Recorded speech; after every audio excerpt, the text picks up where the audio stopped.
watu wa Mungu, viongozi wa dini. Nazungumza na viongozi wa Waislamu, nazungumza na viongozi wa Wakristo. Bakini kuzalisha wanasiasa walio bora, na hao wanasiasa mtakao wazalisha wakienda huko mabungeni, wakienda huko kwenye uwaziri, wakienda huko kwenye nyumba 10 sijui wenye kiti, kwenye udiwani, kwa sababu mmewazalisha pasipo kufungamana na vyama watakaoenda kuingia huko, kwa sababu wapo ambao wameteuliwa hivyo. Sasa wakienda huko wakafanya mambo yaliyo kinyume, ninyi ndio mmewatengeneza huku, kuanzia huku chini kwenye imani, kwenye misingi ya haki. Wakienda huko wakafanya kinyume, sasa viongozi wa dini mnakuwa na mamlaka ya kujitokeza kukemea chochote kile kwa hawa mlio watengeneza, kwa sababu ninyi hamfungamani na chama chochote. Lakini ninyi hao mnaosema tunatafuta amani sijui na nini sijui kanisa tunakemea amani, mnawezaje kukemea amani wakati nyinyi viongozi wa dini wenyewe mmejipenyeza humo kwenye vyama, mmefungamana na chama fulani? Kwa sababu unapoingia kwenye chama kuna sheria. Ukienda kujiunga kwenye chama chochote unakuta kuna sheria zake, kuna protokoli zake. Kwa hiyo wewe kama mchungaji mwenye principle, mwenye msingi, hauwezi ukafika hatua ya kuingia kwenye kile chama haujakubaliana na ile miundo ya kile chama. Kwa mfano kama CCM, ukienda kuingia CCM lazima ukute kwenye CCM pale kuna katiba ya CCM, kwamba mwanachama wewe utakiwa kuzungumza hiki, unatakiwa hiki, unatakiwa hivi. Kwa hiyo ukizingatia, kwa sababu haya ni protokoli za uendeshaji wa siasa za kiulimwengu, kuna mambo ambayo hayakubaliki zaidi. Kwa hiyo utajikuta hata wewe mwenyewe kupitia zile sheria, kwa sababu inakulazimu ingie mle, na kwa sababu imani yako inabidi kuna wakati mwingine uikanyage imani yako uingie kwenye ukubaliane na ile katiba. Na ndio maana nikasema waacheni hawa vijana ambao wanakwenda, waliochaguliwa special katika kanisa, katika msikiti, katika chochote, waende wakafanye mambo ya siasa. Lakini sisi kama viongozi wa dini tubaki na mamlaka ya kulea taifa kuwa katika msingi, katika usawa wa haki, kulea hivi vyama, kulea amani. Lakini shida iliyopo, tunataka pesa, tunataka umaarufu, tunataka hela. Na ndio maana hapa tulipofika. Kwa nini utekaji hamna? Kwa nini tunasimama watu wengi? Maaskofu wapo wengi, wachungaji wako wengi, mashehe wako wengi. Kwa nini hawajitokezi kusema hakuna utekaji, hakuna nini? Kwa nini wako chini kwa chini? Kwa sababu unaweza ukagundua kwamba ukimya huu, hawa wanakula chini kwa chini, huenda pamoja na wanachama fulani, huenda na viongozi fulani, huenda na watu fulani. Kwa hiyo unaona kuna ukimya, hakuna anaweza kusimama. Kwa nini? Hakuna anayeweza kuvunja katiba kama kuna kiongozi ambaye ameenda kushirikiana na chama, amefungamana na chama chochote ambacho kimempa katiba. Kwa hiyo viongozi wa dini, ninatoa ushauri.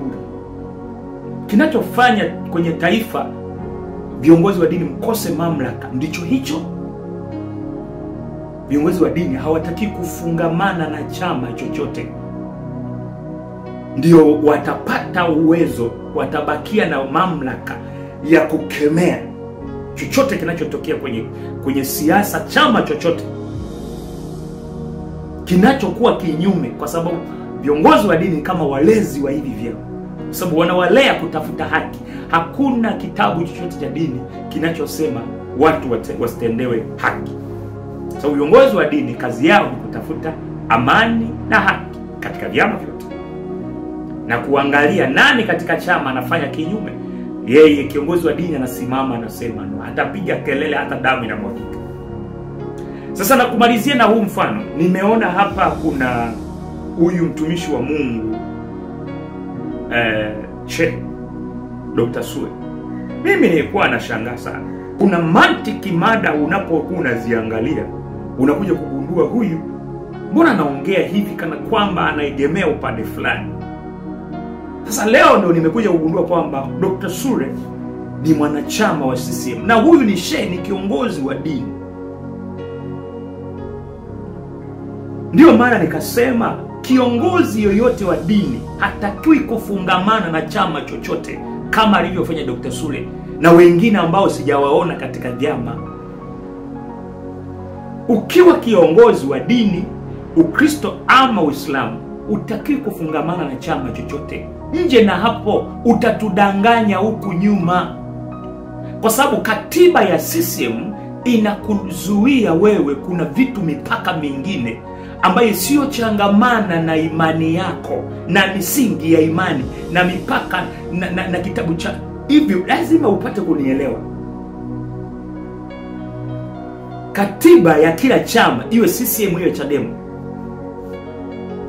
kwa kama kiongozi wa dini yoyote ukafungamana na chama chochote, lazima ukubaliane na katiba. Kumbuka sasa hizi katiba za vyama vimetengenezwa kiudunia dunia. Kwa kuna mahala pengine lazima uvunje miko yako ya kuwa kiongozi wa dini ili uwe katika chama. Sasa kama jambo litatendeka katika chama cha CCM ama chama cha Chadema katika ubaya, unawezaje kujitokeza ukaenda kinyume na katiba yako? Kama sio kutuongopea huku, wananchi watakuwa wanapata shida huku, lakini wewe unalimitiwa na chama kwa sababu umeshaga ingia kwenye nini? Kwenye umefungamana na chama fulani cha Chadema au cha CCM. Kwa ndo maana najaribu kufundisha hapa na kusema viongozi wa dini ni walezi wa vyama vyote vya jamii.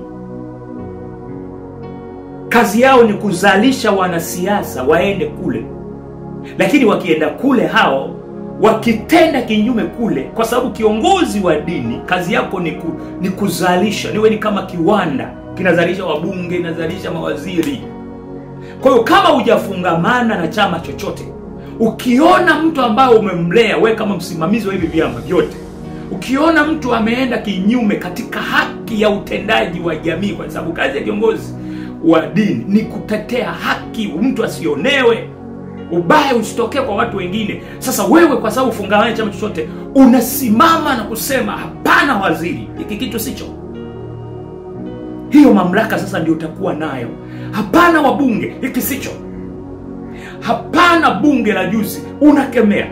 Hapana waziri mkuu, hapana rais, hiki sicho. Kwa hiyo unakuwa haufungamani na chochote.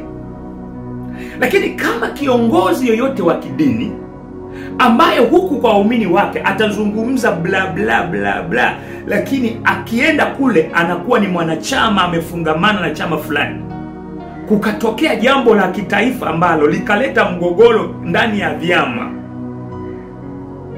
linaonekana kana kwamba liko kwenye chama alipo ama kwenye chama cha Chadema ama chama cha CCM, kunaonekana kama kuna mambo hayako sawa kwenye jamii, anakosa power ya kujitokeza hadharani kutetea jambo la kijamii ambalo lingeweza kuleta muunganiko na amani, kwa sababu amejifungamanisha. Kwa ukiona kiongozi yote wa dini amefungamana na chama chochote, kuwa naye mbali, kuwa naye na mashaka, maana atatumikia mabwana wawili. Biblia inasema hakuna awezaye kutumikia mabwana wawili. Katiba ya viongozi wa dini kwa upande wa Kristo wanaongozwa na Biblia, na Biblia ni haki. Kwa hiyo kwa Kristo, viongozi wa dini wa Kristo, katiba yao ni haki, mtu asionewe, mtu asitendewe ubaya. Ndio maana ikasema viongozi wa dini ni walezi wa vyama. Viongozi wa dini wote. Katiba ya Waislamu upande wa pili ni Qur'ani. Qur'ani ni haki. Haizungumzii mtu mwingine aonewe. Uislamu katiba yao ni haki. Kwa hiyo ni katiba yao ni Qur'an. Ni kitabu kitakatifu kinachoonyesha watu waishije. Mpende jirani yako, usimnyang'anye, usimuonee, usimtendee ubaya. Sasa hiyo ndio katiba ya Waislamu, na katiba ya Wakristo ni Biblia. Sasa hivi vyote vinalenga haki. Sasa wanaosimamia katika hizi katiba ni wakina nani? Ni viongozi wa dini. Kwa hao viongozi wa dini wako kwenye nini? Wako kwenye jamii. Sasa kazi yao ni nini basi? Ni kusimamia hawa wanaowazalisha, kuwafundishia ama kuwasimamia kupitia hizi katiba kwenye jamii. Maana yake wao ndio wana protect, wanazalisha viongozi wa kijamii, wanazalisha makomando, wanazalisha maprofesa, wanazalisha madaktari, wanazalisha mawaziri, wanazalisha. Sasa wao wanabaki pale pale, vizazi hadi vizazi, viongozi hadi viongozi. Wao wamebaki pale pale kwenye msingi wa kutokubadilika, amani, haki. Sasa wanapoona hawa waliowazalisha hawa vijana wanasiasa wamekwenda kutawala, wamekwenda kwenye siasa, wamekwenda kupitia chama fulani, sio kosa kuwa kwenye chama fulani, wamekwenda Chadema. Sasa wao wanabaki pale kwa sababu hawafungamani.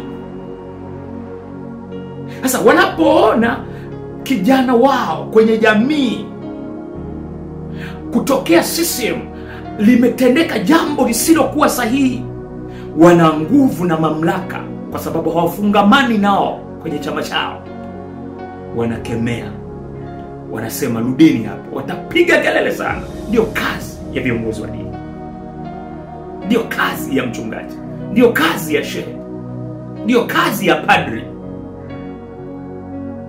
Baada ya hapo, upande wa wachungaji, upande wa mashehe, akishaona, kwa sababu na yeye yule anasimamia haki ya Qur'an, haki ya kuishi duniani, akaangalia, kwa sababu shehe afungamani na nini? Na chama chochote. Yeye anatazama kwenye vyama. Je, hivi vyama katiba zao zinawaruhusu kufanya kutenda haki? Kwa nini hakuna haki za hawatendi haki? Anasimama kusema Chadema hapana, hiki kitu sio sahihi, hiki kitu sio sahihi, hiki sio haki. Ndiyo maana tukisha kuwa tumeelewa kazi ya kanisa ama kazi ya viongozi wa dini katika ujumla, taifa hili halitaelekea kule ambako linaelekea.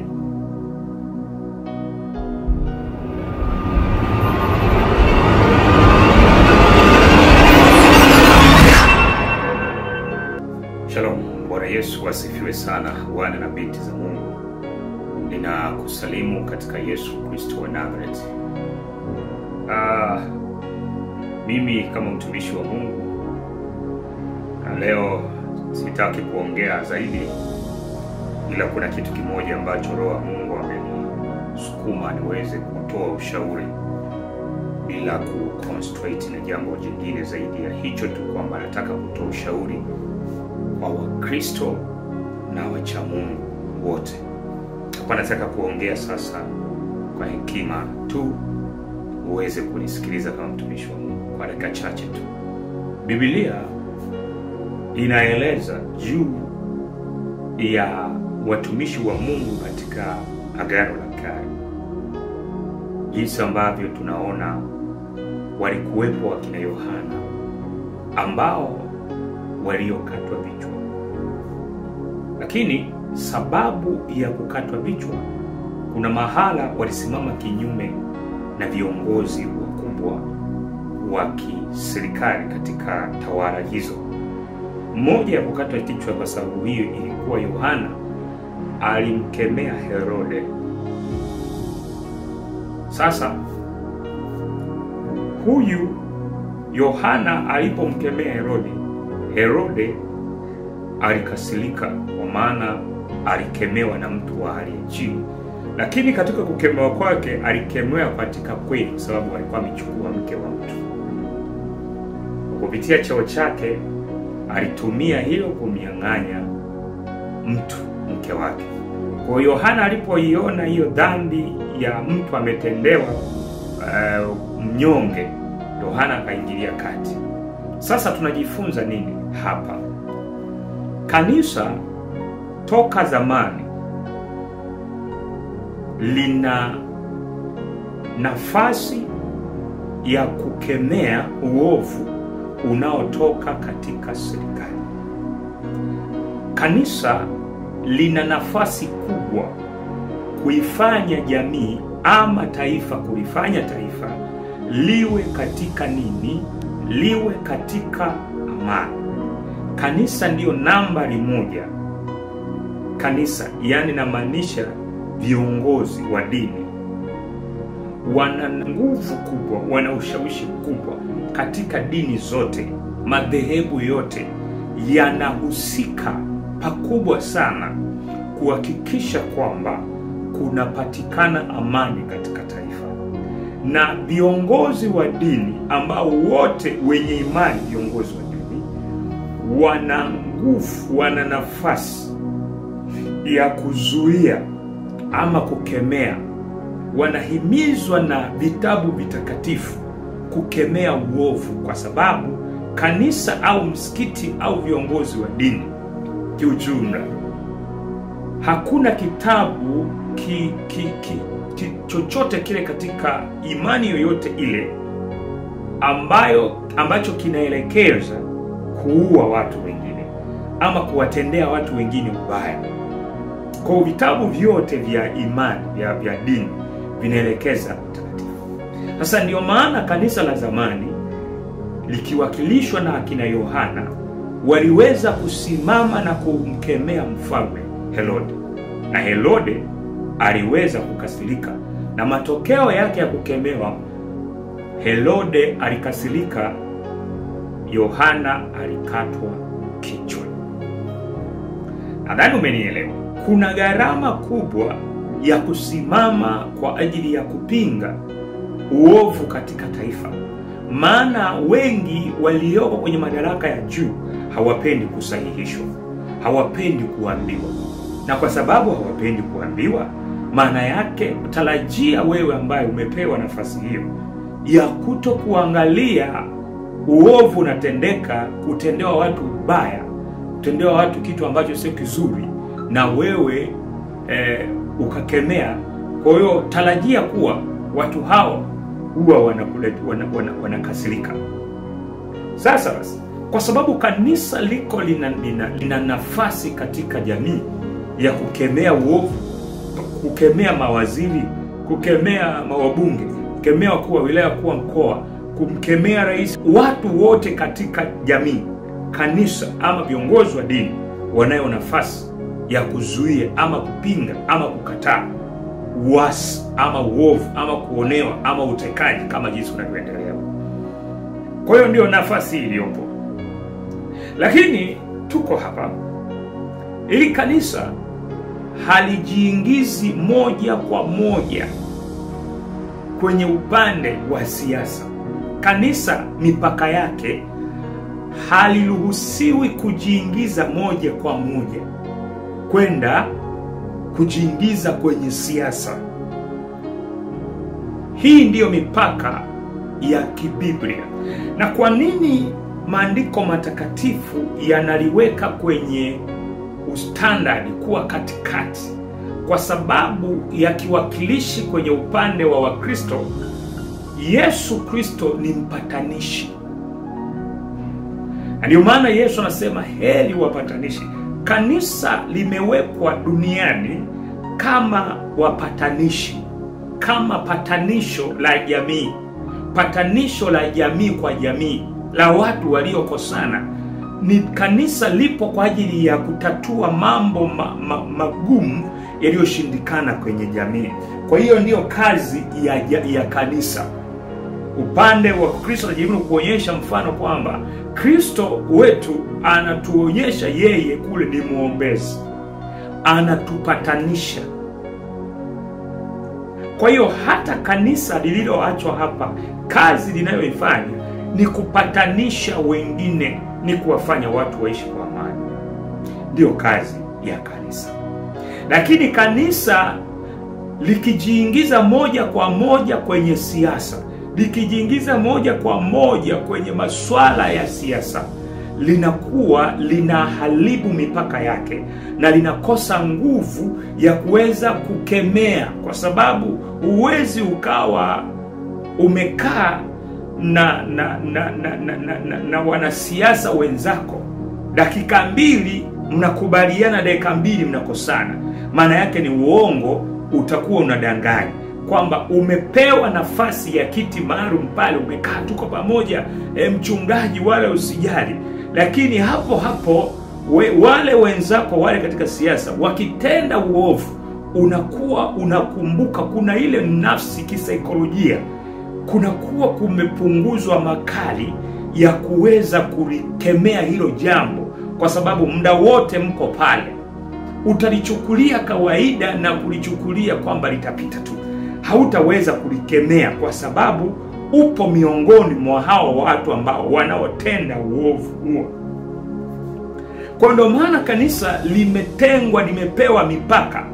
Ndio maana nimefundisha sana kwamba hata kile kipindi ambapo Askofu Gwajima alipoamua kujitokeza na kuingia katika siasa automatically kama mchungaji, nazungumza kama mchungaji, nilizungumza kwamba hii itafika mahala itampunguzia nguvu, itampunguzia makali ya upanga wa Gwajima. Na ndio maana nilishauri sana, nikasema mchungaji Gwajima kwa maamuzi haya kuna kupungua ama kuna kupoteza focus ya kiroho katika kusimama. Na ndio maana nilishauri hapo, kwa sababu adui ambaye yupo katika jamii yako yoyote ile, akisha kusogeza karibu, inakuwa ni vigumu sana kumgeuka. Na siku utakapoamua kumgeuka, anaweza kukuchakaza jirahisi, anaweza kukufanyia mambo mabaya, anaweza kukushambulia kiurahisi, anaweza kukufanyia chochote kile, kwa sababu yeye ndiye amekupa mamlaka, yeye ndiye amekupa kazi, yeye ndiye amekuwa, yeye ndio kiongozi wako. Kwa hiyo unakuwa umepunguziwa makali. Sasa kama utakuwa unasema mimi naenda, pamoja na kwamba naenda lakini nitaendelea na misimamo yangu hiyo, maana yake hakuna adui anayeweza kukupatia nafasi ya kutumia vitu vyake, halafu wewe ambaye anakupa hivyo vitu halafu mshambulie. Hawezi kukubali. Yaani umpinge, hawezi kukubali. Hawezi kukubali. Kwa hiyo lazima upate kuelewa, hauwezi ukampinga shetani ikiwa umekubaliana na matakwa yake, halafu ukasema mimi simtaki shetani, lakini huku unapokea rushwa yake, unapokea pesa yake, unapokea mshahara wake, unapokea hongo zake, unapokea marupurupu yake, halafu unasema mimi sikubaliani na wewe, wakati akikupa hela unapokea. Maana yake huyu atakuadabisha tu na atakufanya ujikute uko pabaya sana. Kwa ndio maana kanisa kiujumla halishauriwi kujiinvesti moja kwa moja kwa njia ya kisiasa. Maana kupitia kujiinvesti moja kwa moja, kanisa linakosa power la kujitegemea, ile mamlaka yake yenye nguvu kuliko serikali. Unajua kanisa lina nguvu kuliko serikali. Kanisa lina uwezo, yani dini ama imani ina nguvu. Waumini wa madhehebu yoyote, wa imani yoyote, ninapomaanisha dini ama imani ama kanisa, nataka nikwambie kwamba kuna nguvu na mamlaka kwenye jamii kuliko serikali kiujumla. Kwa hiyo kanisa limepewa mamlaka kubwa ya utukufu. lina uwezo wa kusimama kukemea uovu ndani ya kanisa, lakini lina impact ya kuweza kusimama pia uovu kwenye jamii, linaweza kukemea. Kwa ndio maana ya kanisa likaamua yani Biblia inajaribu kuliweka kanisa liwe kama mpatanishi. Sasa nataka nikukumbushe, siasa sio mbaya kuingia, lakini kwa mtu wa Mungu aliyechaguliwa kuwa special kwa ajili ya mwakilishi wa mbinguni. Ukishaitwa mchungaji, una mipaka. Wewe upo kwa ajili ya kuzalisha wanasiasa. Nisikilizeni vizuri hapa mpate kunielewa. Ukiisha kuwa mpakwa mafuta wa Bwana, umepewa mpaka, umekuwa chombo cha Bwana, umekuwa sauti ya Mungu ambayo inaweza ikazungumza muda wowote kanisani, na inaweza ikazungumza muda wowote kwa cheo cha askofu, uchungaji. Uchungaji hauna mipaka section yoyote, ili mradi kumetokea jambo ambalo lililo kinyume, una uwezo, kwa sababu kazi ya mchungaji ni kukemea uovu. Kazi ya mchungaji ni kuzuia dhambi. Kazi ya mchungaji ni kupatanisha. Hakuna kazi nyingine aliyopewa. Sasa kama kazi ya mchungaji ni kuja hapa kuleta watu waachane na uovu, waishi katika mwenendo mzuri, sasa kunafanyika nini? Maana yake kinachofanyika, unakuwa na vyeo, una mamlaka kwa kupitia lile vazi la kanisa kukemea chochote kile kwenye taifa lako. Ukiwa mchungaji, wewe ni zaidi ya askofu. Ukiwa mchungaji, wewe ni zaidi ya mwanasiasa. Yaani namaanisha waziri, au wewe ni zaidi ya mbunge, wewe ni zaidi ya watu wote katika jamii, katika vyeo. Una nafasi hiyo kubwa kwa sababu wewe mamlaka yako inagusa kuleta upatanisho kwenye jamii. Kwa hiyo kanisa linapokuwa limejiingiza kwenye siasa, lazima kuna mgongano. Lazima linashindwa kutumia nafasi yake, linashindwa kutumia mamlaka yake, linashindwa kutumia upanga wake vizuri. Lakini siasa sio kwamba kanisa halipaswi kufanya siasa, isipokuwa ninazungumzia wapo watu Mungu aliowachagua duniani special kwa ajili ya kuwafanya kuwa na utendaji wa siasa. Lakini ukishaitwa mpakwa mafuta, wewe ni mzalishaji wa vipawa. Wewe ni mchungaji ambaye unachunga kuzalisha vipawa kadha wa kadha ndani ya kanisa. Utazalisha wa bunge, utazalisha wanasiasa kuwa mawaziri, utazalisha wanasiasa kuwa madiwani, utazalisha wanasiasa kuwa marais. Wewe unakuwa ni sehemu ya kulea vipawa kadha wa kadha, kulea manabii. Utazalisha vipawa vya manabii, vitatoka ndani. Lakini wewe ndio mchungaji, mwangalizi. Kwa hiyo askofu kazi yake ni mwangalizi wa kanisa, sio mwanasiasa. Naomba nitafsiri vizuri upate kuelewa kwa nini kanisa limekosa nguvu ya kuingia na kuweza kulikabili changamoto la kijamii. Kwa nini kanisa, kwa nini viongozi wa dini wamekosa nguvu ya kukabiliana na changamoto za kijamii ama za kisiasa, kuzikabili, kuzikemea, kuinuka kwa mamlaka, kuzikemea kwa kama kanisa? Ni kwa nini? Ni kwa sababu sehemu kubwa ya kanisa limeingilia mamlaka ya kujifanya kuwa liko na lenyewe linafanya siasa. Umeelewa? Halisimami kama kanisa.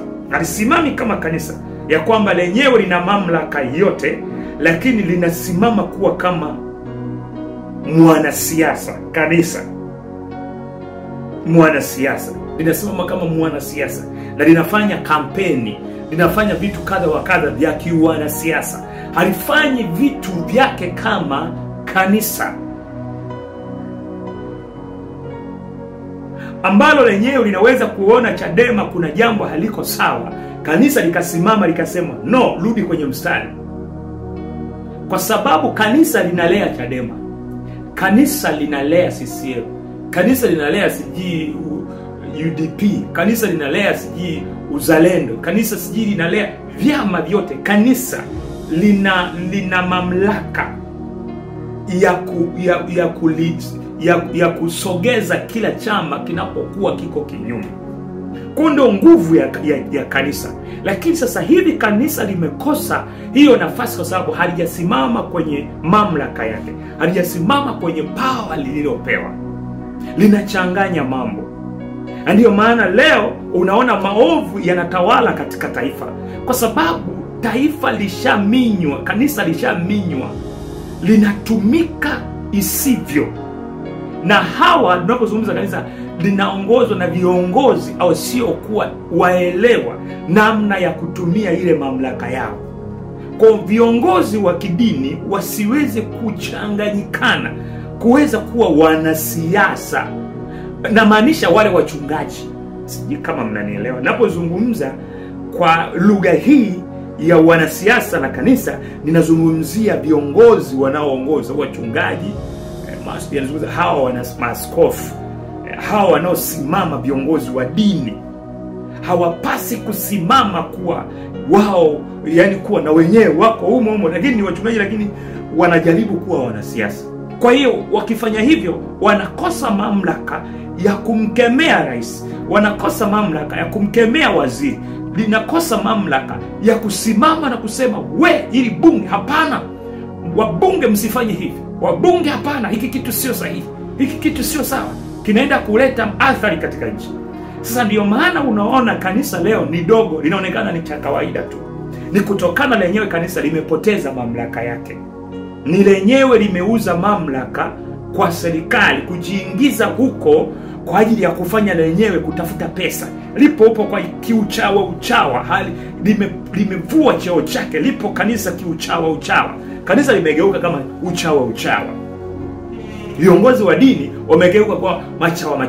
Kwa hiyo hata mambo maovu yanapotokea huko, kwa sababu limejiingiza kwenye vyama, kanisa limejiingiza kwenye vyama, viongozi wa dini wamejiingiza kwenye vyama. Sasa unapokuta viongozi wa dini wamejiingiza kwenye vyama, hawawezi kupata mamlaka ya kukemea uovu, kwa sababu vyama ndivyo vinawalipa, vyama ndio wanapata kula.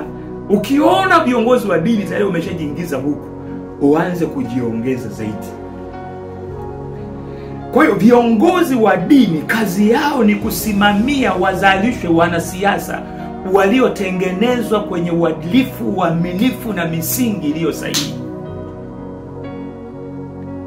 Viongozi wa dini wametengwa kwa special kwa ajili ya kuwa wasimamizi, wazalishaji wa wanasiasa, wazalishaji wa wabunge ambao wana uadilifu, waaminifu kwenye taifa. Unapoona taifa linachafuka kwa sababu kanisa linazalisha, wao viongozi wenyewe wanaosimamia kuzalisha wanasiasa, kiongozi mwenyewe sio mwadilifu, anaenda nyuma amejichomeka kwenye chama fulani, nyuma ana chama fulani, kwa hiyo anakula na chama fulani. Sasa anapokuwa hata anafundisha watu kuwa katika uadilifu kwenye taifa, wanachama ama wanasiasa watakaozaliwa mle ndani ili wakashike kwenye madaraka kule, wanakuwa sio waaminifu, hawawezi kusimamia nafasi zao vizuri, hawawezi kuwa waadilifu kwa sababu misingi iliyowazalishia. Kwa sababu uongozi ni wito, ni kutoka ndani. Uongozi wowote wa jamii ni wito kutoka mbali. Sasa kutoka ndani unategemeana na mtu aliyelea huo msingi wa huyu kiongozi. Kama kiongozi aliyezalisha huyu mwanasiasa msingi wake ni mbaya, ni mtu haeleweki, hakuwa na msingi mzuri, na matokeo yake ndio unayaona haya hapa, kwamba taifa liko kwenye mtafaruko. Watu, viongozi wa dini hawawezi kujitokeza kwa sababu ndio wanaokesha kwenye vyama. Wanakesha, huyu kwa Chadema anajadili kwa namna ya kumpiga Chadema, mwingine anajadili namna ya kumpiga CCM.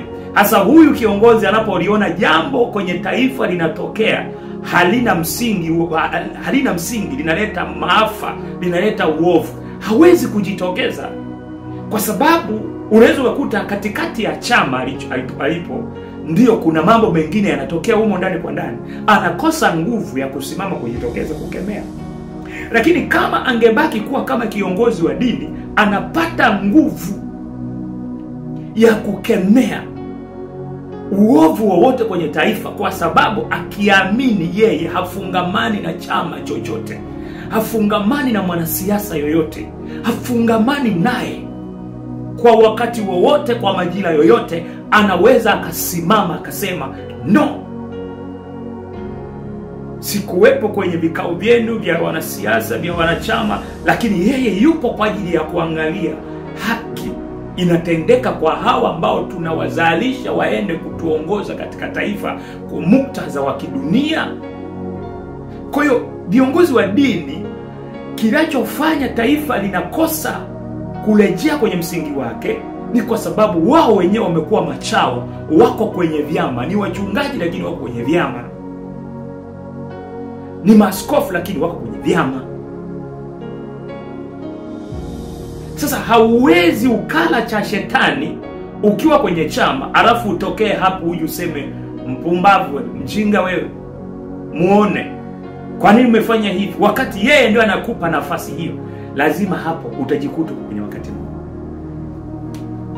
Kwa hiyo mimi nataka nizungumze, na shauri sana watu wa Mungu, viongozi wa dini. Nazungumza na viongozi wa Waislamu, nazungumza na viongozi wa Wakristo. Bakini kuzalisha wanasiasa walio bora, na hao wanasiasa mtakao wazalisha wakienda huko mabungeni, wakienda huko kwenye uwaziri, wakienda huko kwenye nyumba 10, sijui wenye kiti, kwenye udiwani, kwa sababu mmewazalisha pasipo kufungamana na vyama watakaoenda kuingia huko, kwa sababu wapo ambao wameteuliwa hivyo. Sasa wakienda huko wakafanya mambo yaliyo kinyume, ninyi ndio mmewatengeneza huko, kuanzia huku chini kwenye imani, kwenye misingi ya haki. Wakienda huko wakafanya kinyume, sasa viongozi wa dini mnakuwa na mamlaka ya kujitokeza kukemea chochote kile kwa hawa mlio watengeneza, kwa sababu ninyi hamfungamani na chama chochote.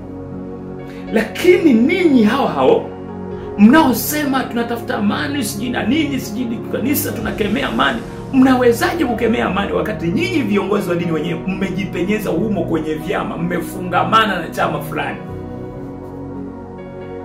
Maana yake ni kama haiwezekani, yani mtu ujipinge mwenyewe, haiwezekani. Kwa sababu unapokuwa wewe ni mchungaji, uingie hapo kwenye chama halafu uone jambo, ni kama unajipinga. Kwa sababu unapoingia kwenye chama kuna sheria. Ukienda kujiunga kwenye chama chochote, unakuta kuna sheria zake, kuna protokoli zake. Kwa hiyo wewe kama mchungaji mwenye principle, mwenye msingi, hauwezi ukafika hatua ya kuingia kwenye kile chama haujakubaliana na ile miundo ya kile chama. Kwa mfano kama CCM, ukienda kuingia CCM, lazima ukute kwenye CCM pale kuna katiba ya CCM, kwamba mwanachama wewe utaki kuzungumza hiki, unatakiwa hiki, unatakiwa hivi. Kwa hiyo ukizingatia, kwa sababu haya ni protokoli za uendeshaji wa siasa za kiulimwengu, kuna mambo ambayo hayakubaliki zaidi. Kwa hiyo utajikuta hata wewe mwenyewe kupitia zile sheria, kwa sababu inakulazimu ingie mle, na kwa sababu imani yako inabidi kuna wakati mwingine uikanyage imani yako uingie kwenye ukubaliane na ile katiba. Na ndio maana nikasema waacheni hawa vijana ambao wanakwenda, waliochaguliwa special katika kanisa, katika msikiti, katika chochote, waende wakafanye mambo ya siasa. Lakini sisi kama viongozi wa dini tubaki na mamlaka ya kulea taifa kuwa katika msingi, katika usawa wa haki, kulea hivi vyama, kulea amani. Lakini shida iliyopo tunataka pesa, tunataka umaarufu, tunataka hela. Na ndio maana hapa tulipofika. Kwa nini utekaji hamna? Kwa nini tunasimama watu wengi? Maaskofu wapo wengi, wachungaji wako wengi, mashehe wako wengi. Kwa nini hawajitokezi kusema hakuna utekaji, hakuna nini? Kwa nini wako chini kwa chini? Kwa sababu unaweza ukagundua kwamba ukimya huu, hawa wanakula chini kwa chini, huenda pamoja na wanachama fulani, huenda na viongozi fulani, huenda na watu fulani. Kwa ndio unaona kuna kaukimya. Hakuna anaweza kusimama. Kwa nini? Hakuna anayeweza kuvunja katiba kama kuna kiongozi ambaye ameenda kushirikiana na chama, amefungamana na chama chochote ambacho kimempa katiba. Kwa hiyo viongozi wa dini, ninatoa ushauri. Kinachofanya kwenye taifa viongozi wa dini mkose mamlaka ndicho hicho. Viongozi wa dini hawataki kufungamana na chama chochote. Ndio watapata uwezo, watabakia na mamlaka ya kukemea chochote kinachotokea kwenye siasa, chama chochote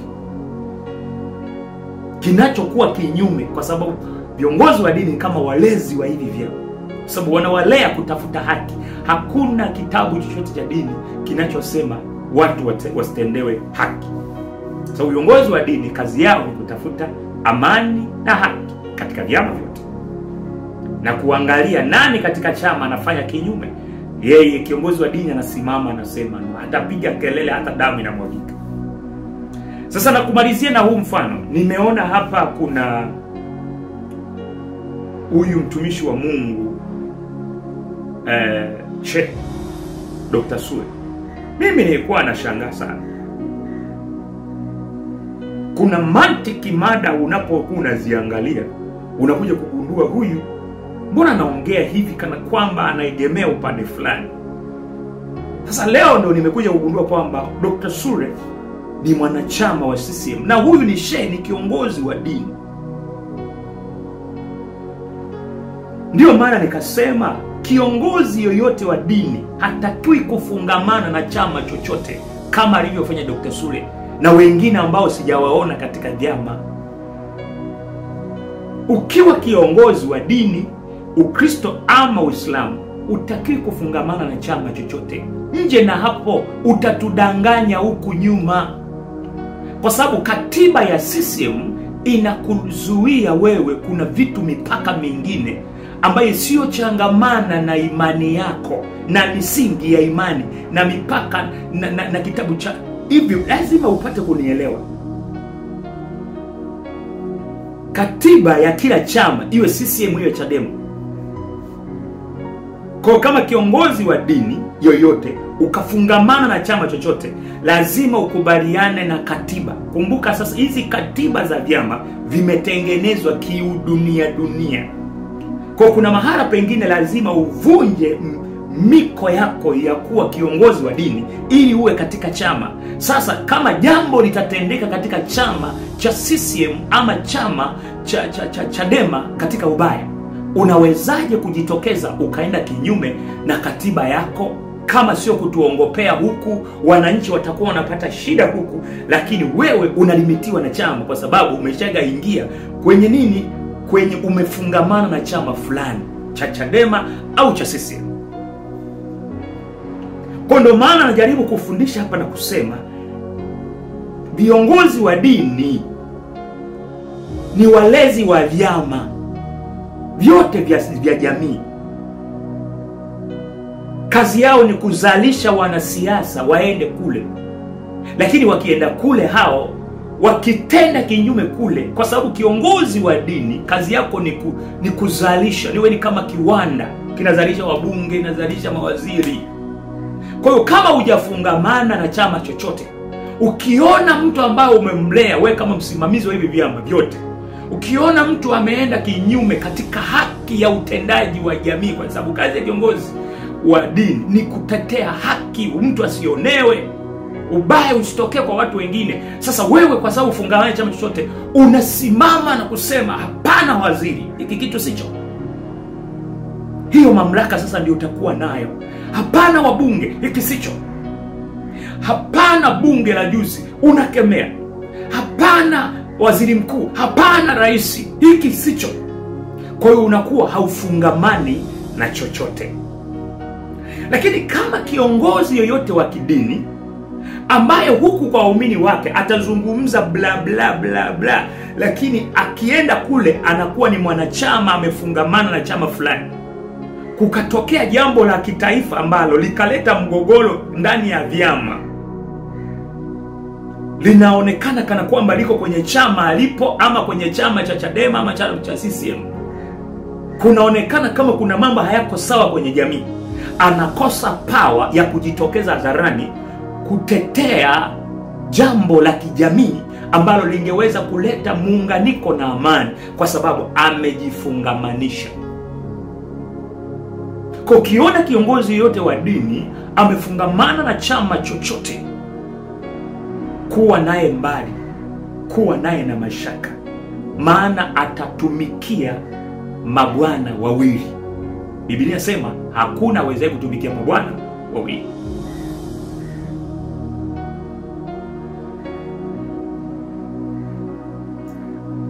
Katiba ya viongozi wa dini kwa upande wa Kristo wanaongozwa na Biblia, na Biblia ni haki. Kwa hiyo kwa Wakristo, viongozi wa dini wa Kristo, katiba yao ni haki, mtu asionewe, mtu asitendewe ubaya. Ndio maana ikasema viongozi wa dini ni walezi wa vyama. Viongozi wa dini wote. Katiba ya Waislamu upande wa pili ni Qur'an. Qur'ani ni haki. Haizungumzii mtu mwingine aonewe. Uislamu katiba yao ni haki. Kwa hiyo ni katiba yao ni Qur'an. Ni kitabu kitakatifu kinachoonyesha watu waishije. Mpende jirani yako, usimnyang'anye, usimuonee, usimtendee ubaya. Sasa hiyo ndio katiba ya Waislamu, na katiba ya Wakristo ni Biblia. Sasa hivi vyote vinalenga haki. Sasa wanaosimamia katika hizi katiba ni wakina nani? Ni viongozi wa dini. Kwa hao viongozi wa dini wako kwenye nini? Wako kwenye jamii. Sasa kazi yao ni nini basi? Ni kusimamia hawa wanaowazalisha, kuwafundishia ama kuwasimamia kupitia hizi katiba kwenye jamii. Maana yake wao ndio wana protect, wanazalisha viongozi wa kijamii, wanazalisha makomando, wanazalisha maprofesa, wanazalisha madaktari, wanazalisha mawaziri, wanazalisha. Sasa wao wanabaki pale pale, vizazi hadi vizazi, viongozi hadi viongozi, wao wamebaki pale pale kwenye msingi wa kutokubadilika, amani, haki. Sasa wanapoona hawa waliowazalisha hawa vijana wanasiasa wamekwenda kutawala, wamekwenda kwenye siasa, wamekwenda kupitia chama fulani, sio kosa kuwa kwenye chama fulani, wamekwenda Chadema. Sasa wao wanabaki pale kwa sababu hawafungamani. Sasa wanapoona kijana wao kwenye jamii, kutokea CCM limetendeka jambo lisilokuwa sahihi, wana nguvu na mamlaka kwa sababu hawafungamani nao kwenye chama chao, wanakemea, wanasema rudini hapo, watapiga kelele sana. Ndio kazi ya viongozi wa dini, ndio kazi ya mchungaji, ndio kazi ya shehe, ndio kazi ya padri. Baada ya hapo, upande wa wachungaji, upande wa mashehe, akishaona,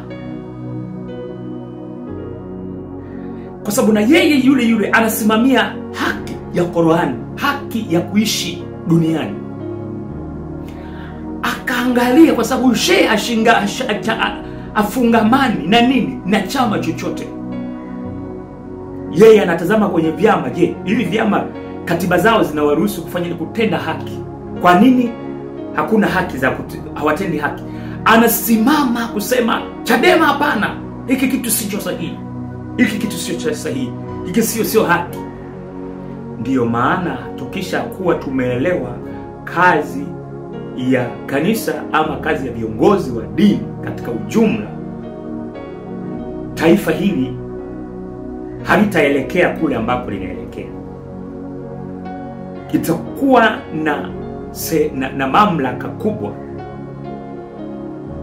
ya kurudisha amani kwa haraka sana. Lakini kama viongozi wa dini watafungamana na nani? Na vyama, hakuna nguvu itakayopatikana. Na ndiyo maana nikwambie kitu kimoja.